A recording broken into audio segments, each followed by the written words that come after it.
جی اعوذ باللہ من الشیطان الرجیم بسم اللہ الرحمن الرحیم الحمد للہ رب العالمین وصلی اللہ علی محمد وآلہ الطاہرین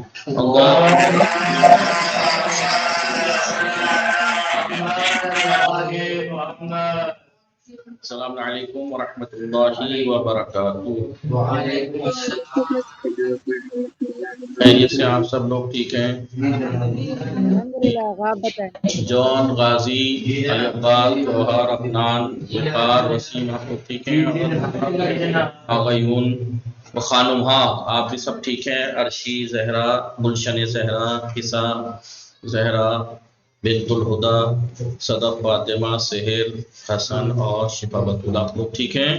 ہماری گفتگو کتاب آداب اسلامی 2 میں چل رہی تھی روزے کی اہمیت کے بارے میں۔ کس کے بارے میں؟ روزے کے بارے میں۔ روزہ، جی روزے کے بارے میں بتایا تھا کہ جی روزے کے، اب یہاں پہ ہم روزے کے آداب بتا رہے تھے نا، کیا بتا رہے تھے روزے کے بارے میں؟ روزے کی اہمیت کیا تھا درس کا نام؟ روزے کی اہمیت، ٹھیک ہے۔ روزے کی اہمیت میں یہاں پر روزے کے شرائط اور اس کے کچھ فائدے، آداب، شرائط اور فائدے، جس میں پہلا تھا روزہ میرے لیے ہے، خدا نے کہا روزہ میرے لیے ہے تو میں ہی اس کا اجر دوں گا، ٹھیک ہے۔ دوسرا کیا تھا؟ روزہ ایک ڈھال ہے، جی جہنم سے بچانے کی ایک ڈھال ہے۔ تیسرا روزے کے اسباب، کیا سبب ہے روزہ کیوں واجب کیا گیا؟ تیسرا اور چوتھا کیا تھا؟ روزے کے معنوی اثرات، اس کے روحانی اور معنوی کیا اثر ہوتے ہیں اس کے بارے میں آج پڑھیں گے، ٹھیک ہے۔ روزے کے معنوی اثرات، جی کیا اثر پڑتا ہے اس کا روح پر؟ پیغمبر اکرم صلی اللہ علیہ وآلہ وسلم نے ارشاد فرمایا ہے، اللہم صلی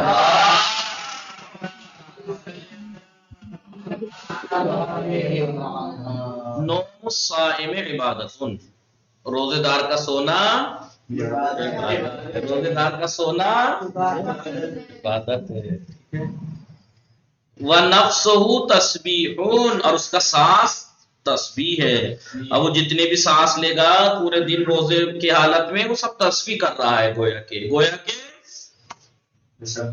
تسبیح کر رہا ہے۔ سمجھ میں آ رہا ہے نہیں؟ جو روزے دار کا سونا بھی عبادت، اس کا سانس بھی عبادت، جی سانس تسبیح ہے۔ یا پیغمبر کی یہ حدیث سنیا، ان اللہ وکلا ملائکتن، خداوند عالم نے کچھ فرشتوں کو موکل کیا ہے، معین کیا ہے، بالدعاء للصائمین، جو روزے داروں کے لیے دعا کے لیے، ٹھیک ہے۔ یعنی خداوند عالم نے کچھ فرشتے معین کر رکھے ہیں جو روزے داروں کے لیے دعا کرتے ہیں، روزے داروں کے لیے دعا کرنے پہ انہیں ذمہ داری دے رکھی ہے کہ وہ روزے داروں کے لیے فرشتے ہیں جو دعا کرتے رہتے ہیں۔ سمجھ میں آ رہا ہے نہیں؟ جی آقا، جی ہاں، تو یعنی اس کا مطلب جو روزے سے ہوتا ہے دن بھر فرشتے اس کے لیے دعا کرتے رہتے ہیں، اس کا سانس لینا بھی عبادت، سانس لینا بھی عبادت، اس کا سونا بھی عبادت۔ من صام یومن، جی جو کوئی بھی ایک دن روزہ رکھے، تطوعاً مستحب والا، جو کوئی بھی ایک دن مستحب بھی روزہ رکھے، فلو اعطی ملء الارض ذهبا، اگر اس کو پوری زمین بھری ہوئی سونا کی عطا کر دی جائے، جی تو اسے پوری زمین سونے سے بھری ہوئی عطا کر دی جائے، پوری زمین بھی سونے سے بھر دی جائے، ما وفی اجرہ، تو اس کا اجر نہیں لکھ پائے گی اس مستحبی روزے کا، اس ایک مستحبی روزے کا بھی اجر نہیں لکھ سکتا، کامل نہیں ہو سکتا، دون یوم الحساب، ٹھیک ہے۔ ہاں صرف قیامت میں وہ اپنا اجر مکمل کرے گا۔ یعنی جب ایک مستحبی روزہ کوئی انسان رکھتا ہے تو اس کا اتنا اجر ہے کہ اگر پوری زمین کو بھی سونے سے بھر دیا جائے، بولیے، اور اسے دے دی جائے تب بھی اس کا اجر پورا نہیں ہوگا، قیامت میں روزے حساب اس کا اجر پورا ہوگا، یعنی اتنا ثواب ہے۔ جو شخص ایک دن مستحب بھی روزہ رکھے تو اگر اسے پوری زمین سونے سے بھر کر دی جائے، پوری زمین بھی اسے سونے سے بھر کے عطا کی جائے، ٹھیک ہے، تو بھی اس کا اجر کامل نہیں ہو سکتا. ہاں صرف قیامت کے دن وہ اپنا مکمل اجر حاصل کر لے گا. جی تطہیر فاطمہ نہیں، کون ہے محمد رضا کے نام سے؟ بہرحال حضرت علی علیہ السلام نے فرمایا ہے نوم الصائم عبادت. مولا کائنات کیا فرماتے ہیں؟ روزے دار کا سونا عبادت ہے، روزے دار کا سونا عبادت ہے. وَصَمْتُهُ تَسْبِیحٌ، جی اور اس کی سانس تسبیح ہے. وَدُعَاؤُهُ مستجاب، اس کی دعا مستجاب ہے، قبول ہے. وَعَمَلُهُ مضاعف، اور اس کا عمل ڈبل ہے، دوگنا ہو جاتا ہے اس کا عمل، دوگنا. یعنی اگر روزے دار سوتا بھی ہے تو یہ عبادت ہے، سانسیں بھی لیتا ہے تو عبادت ہے، تسبیح ہے، اور وہ جو دعا کرتا ہے وہ قبول ہوتی ہے اور اس کا عمل دوگنا. اور آپ نے مولا کائنات نے یہ بھی فرمایا ہے اِنَّا لِلصَّائِمِ عِندَ إِفْطَارِهِ دَعْوَةٌ لَا تُرَدُّ، بے شک روزے دار کے لیے عند افطاری، اس کے افطار کے وقت، یعنی روزے دار کے افطار کے وقت روزے دار کی دعا، جی دعوت لا ترد، اس کی دعا رد نہیں ہوتی، اس کی دعا. اسی لیے کہا جاتا ہے کہ جب آپ افطار کرنے کے لیے بیٹھیں تو دسترخوان پہ بیٹھ کے افطار جیسے ہی کرنے بیٹھے اس سے پہلے جو دعائیں مانگیں، دعائیں پڑھیں، دعائیں مانگیں، قبول ہوتی ہیں، دعائیں قبول ہوتی ہیں. ٹھیک ہے، انہی میں سے جیسے یہ تو افطار کے وقت ہے، نارمل دنوں میں بھی بہت سے لوگ کہتے ہیں نا کہ مثال کے طور پہ واضح کرتے ہیں. مثال کے طور پر آپ کو معلوم ہے کہ ایک انسان کا گھر ہے، میں اس کے پاس کام سے جاؤں گا تو جب وہ بند ہے، وہ ہے ہی نہیں گھر میں. مثال کے طور پر ایک انسان جو دن میں جاب پہ رہتا ہے، مثال کے طور پر آپ دروازہ کھٹکھٹائیں، کھلے گا تھوڑی، اس کے دروازے کھلنے کے کچھ ٹائم ہے. ایسی خدا ہر ٹائم ہر بندے کی دعا سنتا ہے، پہنچتی ہے، لیکن قبول ہونے کے کچھ معین وقت ہیں، ان وقت میں دعا قبول ہوتی ہے. تو ان ٹائم کے بارے میں اب کس طریقے سے مانگنا چاہیے، اصل میں ہم لوگوں سے مانگنا نہیں آتا. ایسا نہیں ہے کہ اسے دینا نہیں آتا، وہ دینا آتا ہے، وہ دیتا ہے. ہم سے مانگنا نہیں آتا، جی. اور کب مانگنا ہے، کیسے مانگنا ہے، یہ نہیں آتا. یہ بات کسی نے کہی تھی، بڑی اچھی بات تھی. مانگنا سیکھنا ہے تو کچھ سال کی بچی یا بچے سے سیکھے کیسے مانگتی ہیں وہ. کچھ سال کے بچی یا بچے اپنے ماں باپ سے کیسے اپنی بات منواتے ہیں، دیکھا ہے.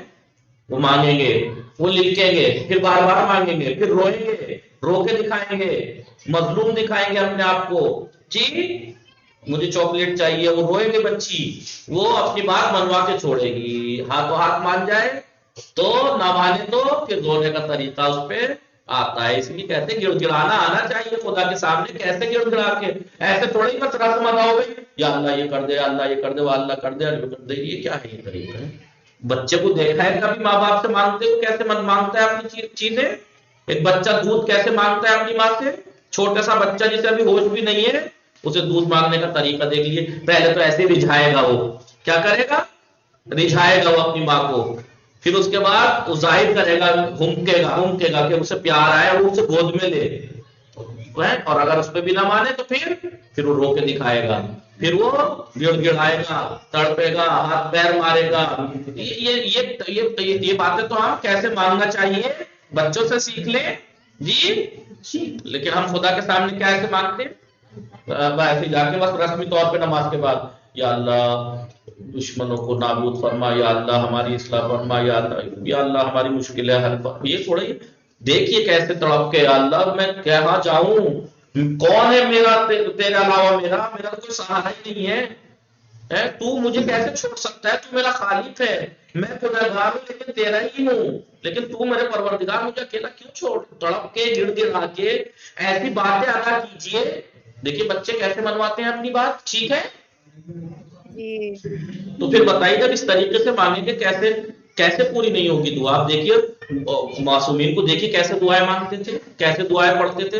ہم اگر کوئی دعا بھی پڑھیں گے، الہی عظم البلا و برح الخفا، انہیں دیکھیے ان کے الفاظ کو دیکھیے، الہی عظم البلا، پروردگارا میری بلائیں مصیبت عظیم ہیں، وہ برح الخفا وان کا شفل خطا وان کا دار رجب، پروردگارا امیدیں ٹوٹ گئی ہیں، امیدیں وضاقت الارض، زمین میری ہے پروردگار، تنگ ہو گئی ہے، ضاقت الارض ومنعت السماء، آسمانوں سے بھی روک دیا گیا ہوں میں پروردگار، میرے پاس کوئی چارہ نہیں بچا، ومنعت السماء وانت المستعان، تو ہے تکیہ جس پہ کیا جائے، بھروسہ کیا جائے، والیک المشتکا، تیرے ہی پہ تکیہ ہے۔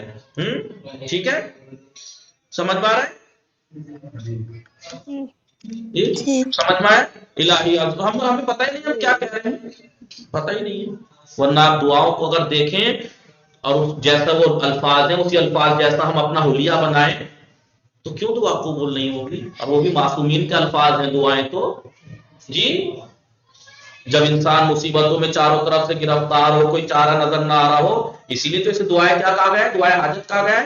الہی عظمت بلا پروردگارہ، بلائیں مصیبتیں مجھ پہ زیادہ ہو گئی ہیں، جی الہی عظم البلا وبرح الخفا وانکشف الغطاء وانقطع الرجاء وضاقت الارض، زمین تنگ ہو گئی ہیں، ومنعت السماء وانت المستعان والیک المشتکا وعلیک المعول، اور تیرے ہی پر بھروسہ کیا جاتا ہے، فی الشدۃ والرخاء، مصیبتوں میں بھی اور آسائش میں بھی، فی الشدۃ والرخاء۔ جی آگے اللہ پروردگار محمد و آل محمد کو درود بھیج۔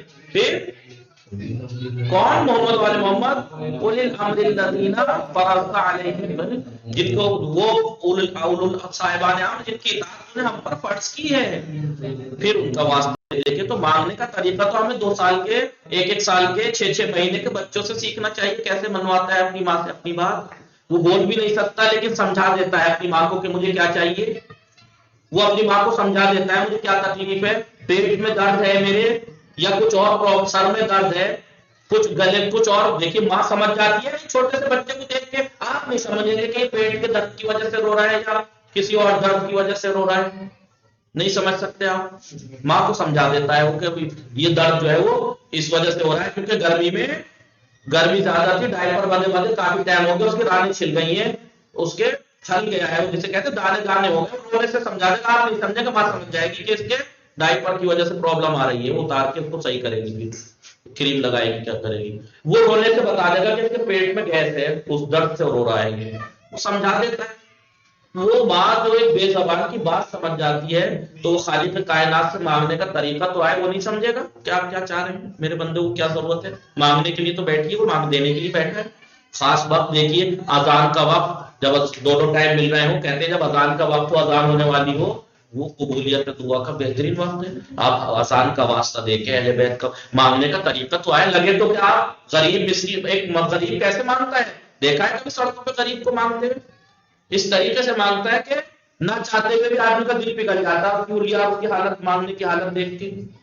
تو کیا ہاں، اور وہ تو، اور ہم تو ایسے محتاج ہیں اس کے سامنے، وہ تو بے نیاز ذات والا ہے، اس کے سامنے کیا ہم مانگنے کا طریقہ نہیں آنا چاہیے، ہمیں کیسے مانگنا چاہیے، اور ہم ایسی رسم ادا کر دیتے ہیں بیٹھ کے، مانگیے تو صحیح پروردگارہ، میرا کوئی بچہ نہیں ہے، میرا کوئی تیرے علاوہ کوئی سہارا نہیں ہے، میں کس کے پاس جاؤں، گنہگار ہوں، مجھے معلوم ہے میرے سے خطائیں ہوتی ہیں، لفظیں ہوتی ہیں، لیکن میں تیرا ہی ہوں پروردگارہ، میں تیرے علاوہ کون ہے میرا، میں مصیبتوں میں گرفتار ہوں، کوئی میں تیری مخلوق جو ہے وہ سب اپنی خود غرض ہے، وہ خوشیوں میں تو ساتھ رہتی ہے، غم میں ساتھ چھوڑ دیتی ہے، غم میں تو ہی ہمارے ساتھ ہے پروردگارہ، ہماری مشکلیں تیرے علاوہ کون حل کرے گا، مانگنے کا طریقہ تو آنا چاہیے، گڑ گڑ آئیے، رقت لائیے، بلکیے، بچے بلکتے ہیں نہیں بلکتے، ان بچوں پہ نگاہ کرتی جائیے، پھر اسی انداز سے آپ اللہ سے دعا مانگتی جائیے، منوا کے چھوڑتا ہے بچہ نہیں، ایک بچی اپنے باپ سے منوا کے چھوڑتی ہے بات یا نہیں؟ جی جی تو اسے جو چاہیے وہ کیسے بھی الگ الگ طریقے اپنا کے منوا کے چھوڑتی ہے، لیکن اپنی ہٹتی نہیں ہے پیچھے۔ آپ مانگیے پروردگار سے، وہ تو خالق کائنات ہے۔ جی تو اذان کا وقت بہت اہم ہے، اور روزے دار جب افطار کا وقت ہو، نماز دعائیں رد نہیں ہوتی، لیکن ہم لوگ اس ٹائم کہاں دھیان ہوتا ہے، اس ٹائم تو بریڈ پکوڑے پہ دھیان ہوتا ہے، کھجور پہ اور پانی پہ پیاس لگ رہی ہے نا تو شربت وغیرہ اسپیشل، جی واٹر ملن کا جوس، یہ چیزوں پہ ذہن ہوتا ہے، نہاری، اب گرمی میں رمضان ہے تو لسی بعد میں، جی ان چیزوں پہ دھیان ہے۔ تو روزے کی روحانیت تو ہم نے، روح تو کھینچ لی ہم نے، رسم چھوڑ دی، روح کھینچ لی روزوں کی، رسم اور چھوڑ دیا ہم نے بس. روزے رکھے جا رہے ہیں، پارٹی ہو رہی ہیں، فرائی ہو رہے ہیں اور پارٹیاں چل رہی ہیں، پر روز افطار کے نام پہ پارٹی رکھ دی، روزے کی معنویت ختم کر دی. پھر کیسے آپ امید رکھتے ہیں کہ انہیں یہ نہیں پتا کہ بھائی نماز کا ٹائم بھی ہو رہا ہے، رقت سے پڑھیے، نماز کا ٹائم ہو رہا ہے، وقت سے پڑھیے، افطار کے وقت دعائیں بھی قبول کیجیے. ٹھیک ہے آپ کو اللہ نے نوازا ہے، آپ کو ہو سکتا ہے کچھ ضرورت نہ ہو، حالانکہ ایسا کوئی بندہ نہیں جسے اللہ کی ضرورت نہ ہو اور اس کی مغفرت کی تو ضرورت ہے. تو آپ اوروں کے لیے تو دعا کر سکتے ہیں دنیا میں، انسانوں کے لیے. پھر کہہ رہے پیغمبر اکرم صلی اللہ علیہ وآلہ وسلم نے فرمایا ہے الصائم فی عبادت اللہ، روزے دار اللہ کی عبادت میں مصروف رہتا ہے. وَإِنْ كَانَ نَائِمًا، اگرچہ وہ سو ہی کیوں نہ رہا، سوتا ہوا بھی اگر ہوتا ہے تو وہ سمجھے اللہ کی عبادت میں مصروف ہوتا ہے، اللہ کی عبادت میں مصروف. چلیے، تو روزے دار اگر سو بھی رہا ہو تو عبادت خدا میں مشغول رہتا ہے. کہاں سو رہا ہو؟ اللہ فراشی، اپنے بستر پر. جی، لیکن معلوم یفتح مسلمان، مگر یہ کہ جب تک وہ کسی مسلمان کی غیبت نہ کرے. اور آج کل حالات کیا ہیں؟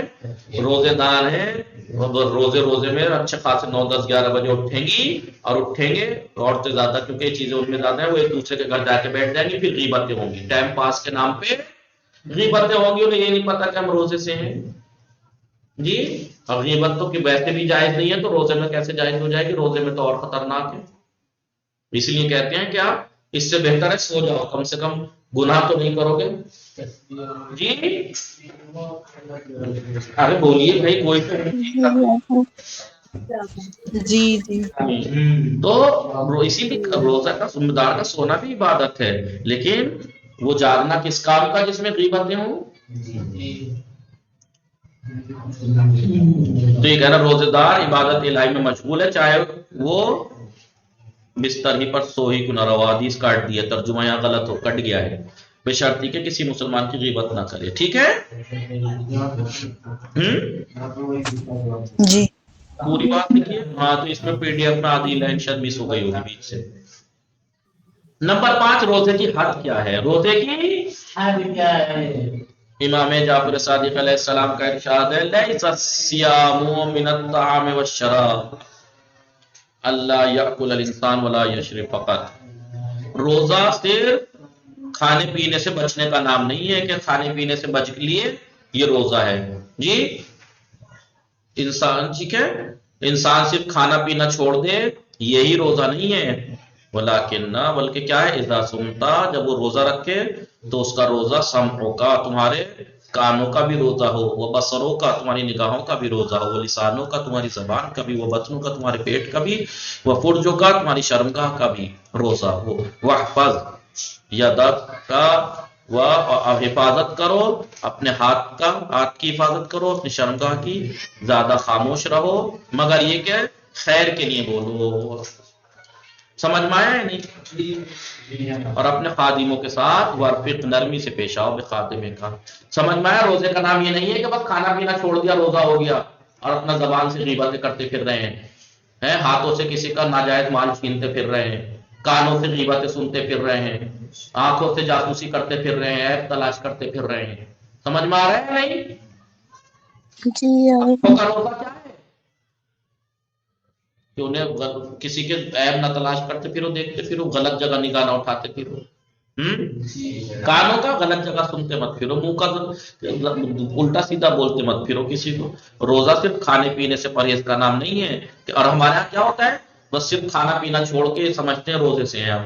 غیبتیں دن بھر وہ کرتے ملیں گے، گالی گلوچ کرتے ہوئے ملیں گے، گانے الٹی سیدھی چیزیں سنتے ہوئے ملیں گے، الٹی سیدھی چیزیں دیکھتے ہوئے ملیں گے. روزے سے ہیں، روزے سے ہیں.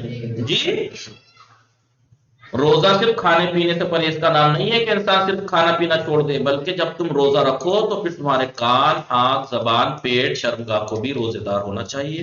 اور اپنے ہاتھ اور شرمگاہ کو بچا کر رکھو. اور نیک باتوں کے علاوہ زیادہ سے زیادہ، اگر اچھی باتیں نیک باتیں ہیں تو ٹھیک ہے بولیے، لیکن اس کے علاوہ خاموش رہیں اور اپنے خادموں کے ساتھ نرمی سے پیش آؤ. یہ ہے روزے کا مطلب. جی، امام رضا علیہ السلام نے فرمایا ہے اذا سمتا، جب تم روزہ رکھو، فلیصم سمعک وبصرک وجلدک وشعرک، یعنی فلیصم تو روزہ رکھو، تمہارے کان کا بھی روزہ ہونا چاہیے، روزے دار ہونا چاہیے، تمہاری نگاہیں، آنکھیں بھی، نگاہیں بھی، وہ جلدوں کا تمہاری سکن، کھال بھی، وہ شعروں کا تمہارے بال بھی. جب تم روزہ رکھو تو تمہارے کان، آنکھ، کھال اور بال کو بھی روزے دار ہونا چاہیے. ہر طرح سے، یعنی کوئی کسی اعضاء سے، کسی پارٹ آف باڈی سے کوئی غلط کام میں نہ یوز ہو. سمجھ میں آیا؟ جی. تو سبق کا خلاصہ کیا ہوا؟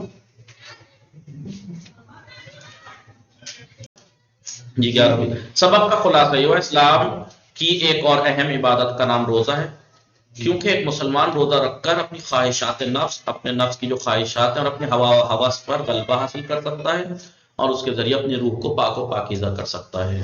پروردگار عالم نے روزے داروں کے لیے عظیم اجر قرار دیا ہے. وصلی اللہ علی محمد وآلہ الطاہرین. اللہم صل علی محمد وآلہ الطاہرین.